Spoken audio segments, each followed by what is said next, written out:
This is Rachel. She's 16 years old and she's an obstacle course racer. Rachel's competing at the Obstacle Course Racing World Championships, and she's trying to complete an obstacle called Canyon. It was her nemesis last year, and the obstacle Rachel's thought about more than any other leading into this year's competition. The obstacle requires great upper body and grip strength or crafty technique like this chicken wing method. The most important thing is that Rachel keeps her feet off the ground. Come on, don't shoot. Come on, Rachel, get your swing going. Come on.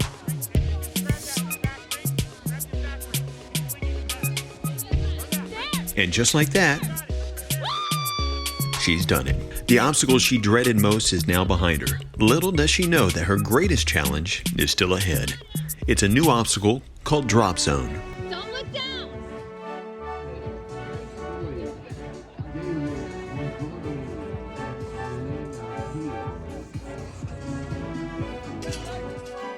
Well, I knew Drop Zone was going to be tricky, but I thought that it was closer together. It looked closer together than when you actually get up there, so I thought I would just breeze through it because my reach is pretty wide. But when I got there, I was in for a treat because it was a lot more difficult than I expected. Come on, Rachel, you got this. You got it. Come on. Don't give up. When we started, I could already feel like my forearms tightening up from the cold. I have trouble keeping my body heat together, more difficult than most people. And so I could feel it on some of the first upper body obstacles. And by the time I got to Drop Zone, the action of reaching up and grabbing the next bar in the lock off position was already too difficult for me to even attempt from the beginning. So I had to figure out a way of doing it without incorporating a pull-up or a chin-up into the obstacle, which proved to be really difficult, as that was how most of the people were able to get it.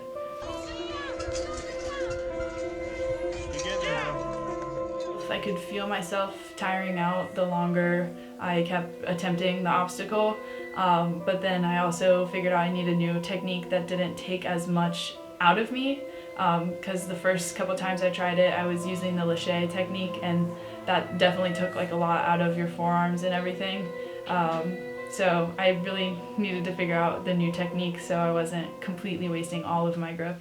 So I came back with Samuel to the cabin for a little bit, and he eventually returned for the final portions of Rachel's race, and Debbie, sacrificially like always, is just right there. She prioritizes the entire family above herself. Yeah. And she was right there every single second for Rachel and giving me updates over the phone. At first, I thought she could do it. She had gotten so far that day, but after seeing her fight for so long, I think you got there an hour in, and just seeing her in so much pain, I kind of was like, maybe, do you need to stop? But I didn't want to make that choice for her, as I wanted her to make that choice, and I just wanted her to do what she wanted to do in the situation. If she wanted to give up her band, I supported that 100%, and if she wanted to continue, I was going to stand there and support that 100%.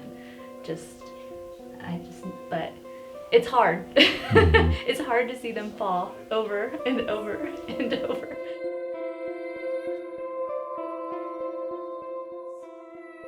I was there already for an hour and a half, or maybe an hour and 15 minutes, and I had tried it a lot, and I was about ready to give up because I had tried every technique that I could think of in my head, and it wasn't working. And so I was walking over to actually cut my band, and Sarah Dehill came over and she told me, nope, we're trying it again. She really pushed me and helped me warm my hands up, and then she ran over and got Chris and VJ, and they showed me a few different techniques, and Chris's technique was the one that stood out to me the most. She was able to reach the bar without doing the lache after she got a really big swing, kind of like just a big monkey bar. Mm-hmm. And since she's the same height as me, I was like, oh, I can do that.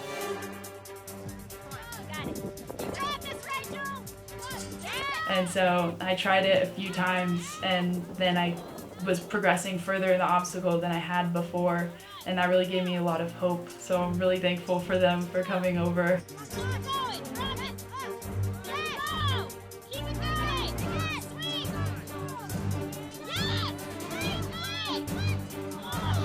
I don't think the pro athletes know how much influence they have on the younger generation and how much it means to them to coach them and support them in the process.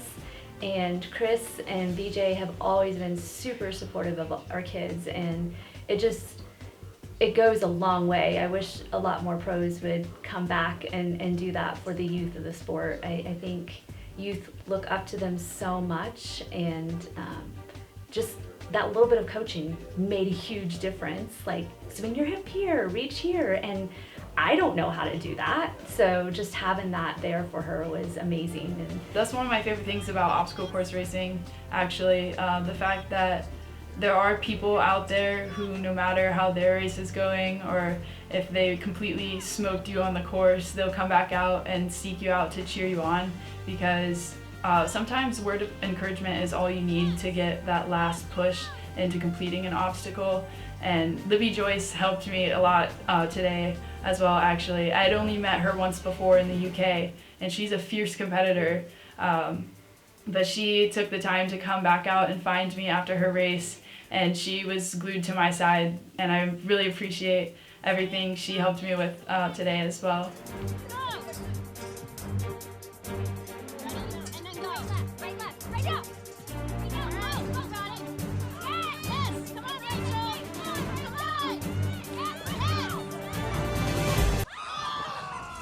You know, only Rachel knew exactly what she was feeling physically and what was going on through her head, and you know, I just wanted to kind of take it in and just admire the fierce competitor that my daughter is. You know, pushing her body to the max. You know, she was out there for a long time, just beating up her hands, getting all kinds of tears on her hands. She was starting to shake, you know, so you could see the signs of physical things that I have felt before, you know, and you know, so you know, she tried her absolute best, and we couldn't be more proud of her. You know, band or no band, you know, we're very proud of our kids, and in this case, we're very proud of Rachel. She pushed her body to the max, though, and I, you know, that's amazing.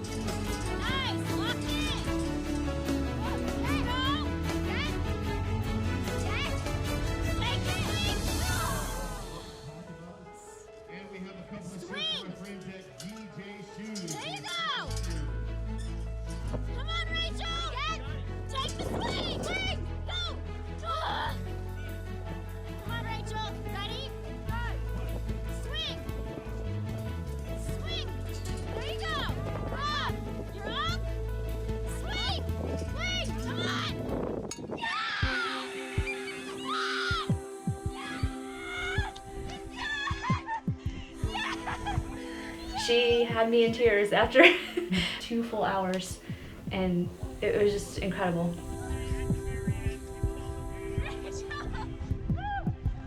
When I started the race, the sun came out, and it was sunny pretty much the whole entire time I was racing, and that gave me a lot of encouragement and hope that I could do it. And so I really just tried to rely on the encouragement that other people were giving to myself, and the fact that I knew like I could do it.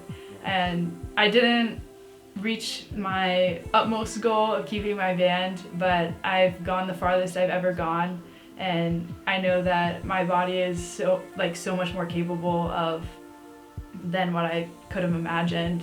Like, I'm so much stronger than I thought I am, and that's definitely a win.